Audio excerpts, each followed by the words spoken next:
It all started on one of those sticky, humid Thursday evenings when the air feels like a damp towel clinging to your skin and patience runs out fast. The monthly HOA meeting was being held in the community clubhouse, and honestly, I'd walked in expecting the usual.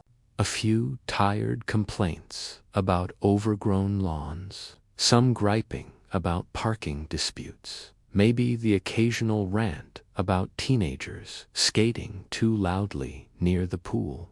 But this time was different. This time, Karen had a new target. Karen, you know the type, mid-50s, over-processed hair that's been through one too many dye jobs. Giant sunglasses that stay on even when she's indoors.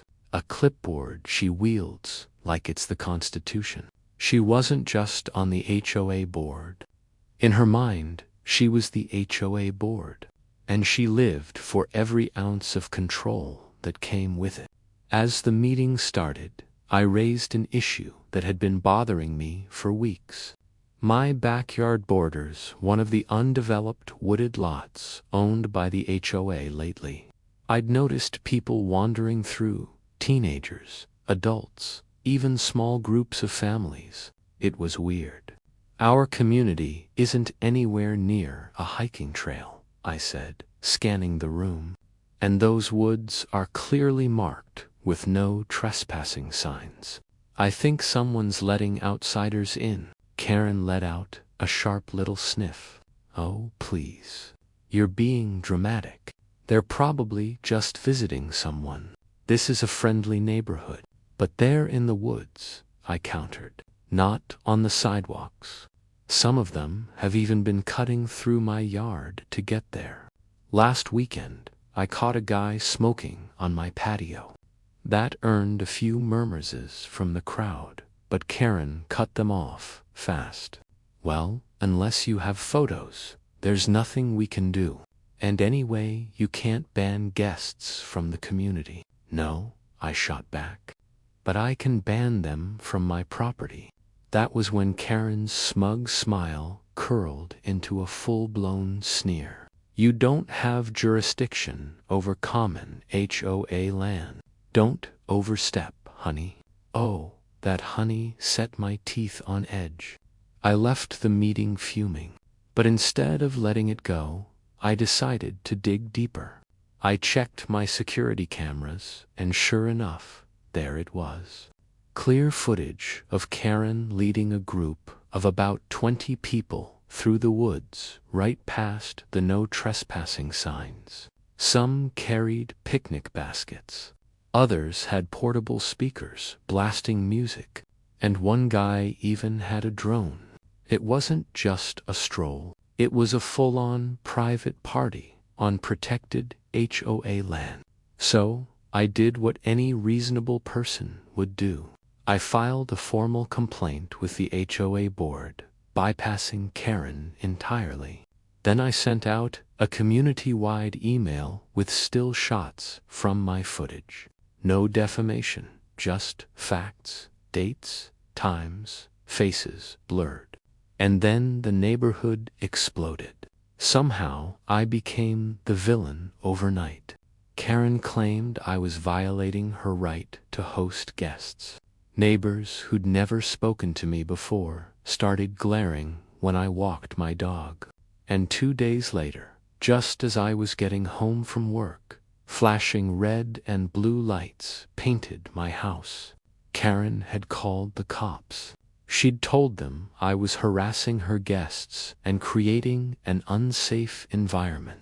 She had no idea I was 3 steps ahead. The officer standing at my door wore that trained, neutral look, clipboard in hand, body language calm but ready. "Evening, sir," he said. "We received a call about a disturbance. Mind if we talk?" I stepped onto the porch, heart pounding. Not because I was guilty, but because I could feel the drama simmering like a pot ready to boil over. Across the street, Karen stood with her arms folded, phone still in hand. smirking like she deserved a medal for dialing 911. She leaned toward one of her guests, whispering animatedly. She said I was, what? Harassing people? I asked the officer. He flipped a page on his clipboard. She claims you've been threatening guests and taking unauthorized photos. She also says you're accusing people of trespassing on land that doesn't belong to you. That last part made me laugh bitterly. I stepped back inside, grabbed a folder I'd prepared after the HOA meeting, and handed it to him.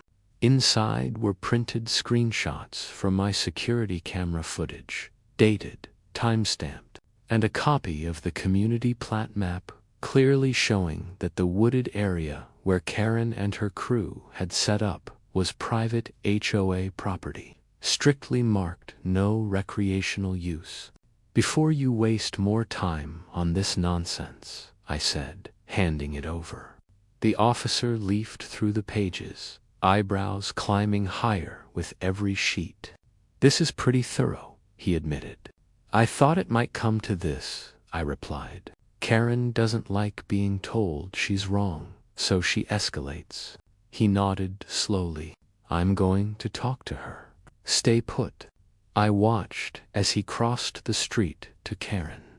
I couldn't hear their conversation, but her body language said it all. Wild hand gestures, red face, mouth flapping like a fish out of water.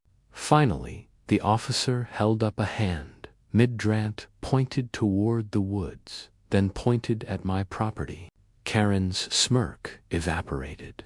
About 10 minutes later, he returned. Well, I asked, arms crossed. She wasn't aware the area was off limits, he said carefully. She assumed, since it was undeveloped, it was open for resident use. And her guests, they're not residents, I reminded him. She's been inviting her book club, yoga group, church picnic, 20 people at a time. He nodded. Technically, yes. You're within your rights to report trespassing on private property, even if it's HOA owned. Your footage supports that. I've advised her and her guests to stay off the lot going forward. Good, I said coolly. Maybe next time she read the bylaws before calling the cops on a neighbor who actually follows them. I thought that was the end of it. Silly me. 2 days later, I got a letter in the mail. Not a police warning, thankfully. An official HOA violation notice from none other than Karen herself. She accused me of unauthorized surveillance and disruption of community harmony, slapping me with a $250 fine for allegedly violating HOA members' privacy. Except there was one huge problem with her little stunt. Security cameras aren't just allowed, they're encouraged. I'd emailed the board for approval when I installed mine 2 years ago. I had it in writing. She was throwing mud at the wall, hoping something, anything, would stick. I decided it was time to go nuclear, but in the most neighborly, rule-abiding way possible. If Karen wanted to play HOA games, then she needed to be ready to face someone who'd actually read the bylaws cover to cover twice.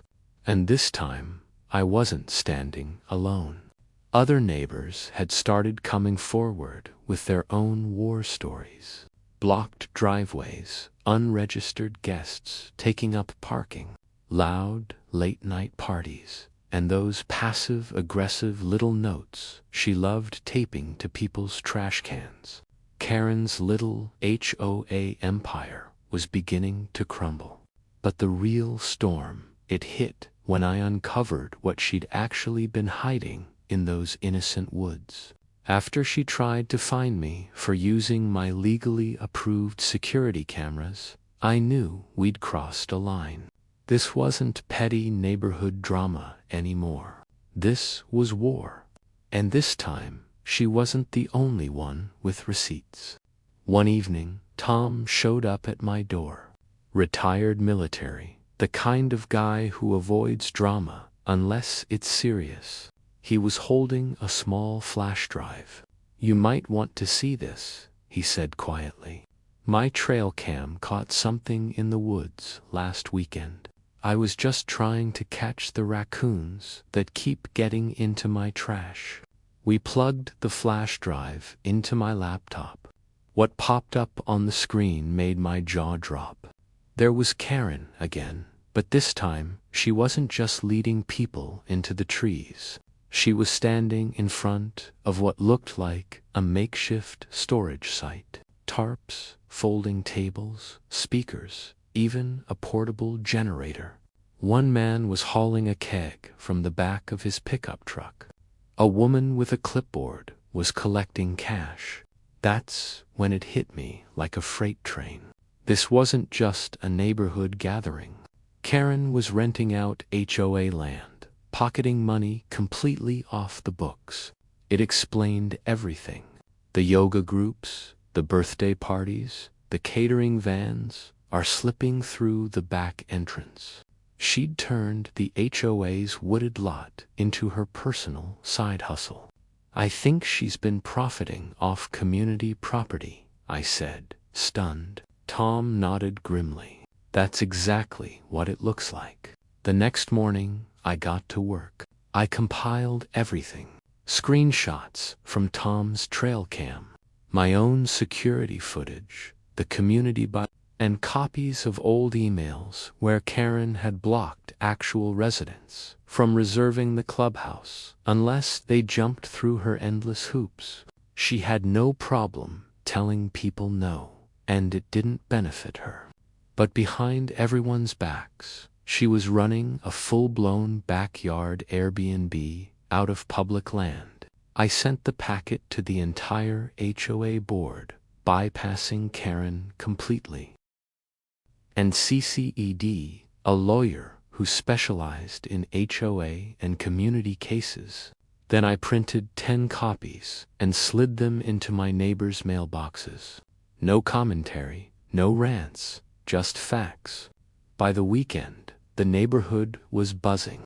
"Did you see that email? She was charging people. How long has this been going on?" Even Karen's usual defenders had gone silent. That Sunday afternoon, the HOA board called an emergency session, and this time Karen wasn't invited. Word was she'd been temporarily suspended, pending an investigation. Some neighbors whispered she was throwing a fit at home, threatening to sue everyone for defamation, but the evidence was too solid to ignore. I showed up at the meeting with all my documents in hand, just in case. But I didn't need to say a word. The neighbors did all the talking. They were furious. Furious that she'd been profiting off community land while denying others basic access. Some even hinted she might be facing criminal charges for fraud or misappropriation of HOA funds. But even then, I could feel it. Something wasn't finished. Later that night, while walking my dog past the wooded lot, I noticed something strange. Fresh tire tracks, deep ones, leading from the service road into the trees. Someone had been back there recently. I followed the tracks with my flashlight. They stopped at a half-buried storage bin, hidden under leaves. Inside was a binder stuffed with sign-in sheets, event schedules, handwritten cash logs, dozens of entries. She hadn't just hosted a couple of parties. She'd been running a business. One page read, "Suggested donation, $20. Below it, Yoga in the Pines, 17 attendees, $340 collected. Event after event, week after week, all cash, no paper trail." I made copies of every page, resealed the container, and tucked it back exactly where I found it. I wanted her to think her secret was still safe. Let her come back and keep digging her own hole. Then I forwarded everything to the HOA board. By Monday morning, things were moving at lightning speed. The board called another emergency meeting, this time open to residents. The room was packed to the walls. You could practically taste the tension in the air. Karen didn't show. Whether her lawyer told her to stay quiet or she was hiding in shame, no one saw her. The board president stood at the front of the room and cleared her throat. "We've completed a preliminary review of the evidence submitted last week," she began. "Frankly, we're shocked. The behavior outlined goes far beyond policy violations. It represents a serious breach of community trust, possible financial misconduct, and unauthorized use of HOA property for personal gain." A low murmur rippled through the room. "We are referring this case to legal counsel and law enforcement. Effective immediately, Karen, last name redacted, has been removed from the HOA board. She will also be fined the maximum allowed under our bylaws and may face civil proceedings if appropriate." Someone clapped. Then the whole room erupted into applause. It was satisfying, but not over. A week later, a sheriff's vehicle pulled up in front of Karen's house. One neighbor said they saw her on the driveway, arguing loudly with officers before slamming her door. The next morning, a Farrell sign appeared on her lawn. No one was surprised. Rumors swirled. Some said she was being investigated for tax evasion. Others speculated she'd never reported a cent of her side hustle. There was even talk of lawsuits. Apparently, a neighbor's kid had gotten hurt during one of her private events, and she'd pressured the family to stay quiet. I didn't lift a finger. I didn't have to. She buried herself. All I'd done was shine a light. Funny how fast people like her crumble when someone simply refuses to stay quiet. Weeks passed. The wooded lot was finally cleaned up. The board installed a proper fence, mounted security cameras, and posted a permanent "No Trespassing HOA Enforcement Active" sign. They even asked me to run for a seat on the board. I turned them down. I wasn't looking for power. I just wanted peace. Karen moved out about a month later. No goodbyes, no farewell party, just a U-Haul truck. A bitter glare as she drove past my house and the quiet sense that the storm had finally passed. I stood on my porch, coffee in hand, watching her taillights disappear down the street. Good riddance. Let the trees grow in peace, like seeing justice served. Hit like and subscribe for more real-life neighborhood drama, jaw-dropping showdowns, and sweet, satisfying revenge stories. And don't forget to turn on that notification bell, because you won't want to miss what's coming next.